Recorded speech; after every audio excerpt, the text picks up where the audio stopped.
Hello. Today we have with us Dr. Mihai Nadin from the University of Texas, Dallas, who is a professor there in an area that I find fascinating. The name of his institute is the Ante Institute. Ante meaning what, Dr. Nadin? Ante meaning something that happens before, and the name of the institute is Institute for Research in Anticipatory Systems. Anticipatory systems, knowing what's going to happen before it happens. Correct. How do you analyze that? You don't analyze. We are all involved in our life in anticipating. And sometimes we are successful, and other times we are not successful. But anticipation is a feature of our evolutionary condition. Those who had the best anticipation survived. The others had problems. How do we... You seem to be organizing our use of that, though, our use of that skill.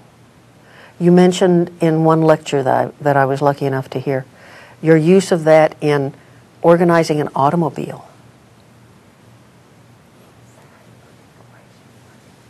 Yes, I'm not so much organizing it as I'm trying to look at how anticipation as a characteristic of the living can be better understood and then emulated in some of the machines that we are using today. So it's not so much that I'm looking at an automobile that is going to be living, rather an automobile that will better support the interaction between the person who is driving it and the machine supposed to take us where we want to go. That's when I introduced this notion of the aging car.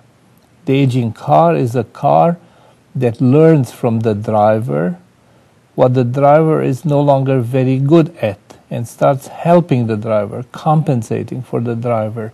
If you don't see too well at night, the car will know that you don't see too well at night and will start compensating for this lack of very good, perfect vision. So you're talking a great deal of automation. I'm talking about a new form of automation in which I do no longer make the distinction between the machine to be automated and the human being. I'm trying to integrate the two. The living brings actually the anticipation with him or with her, and the car is able to take advantage of the information that the living brings in this interaction.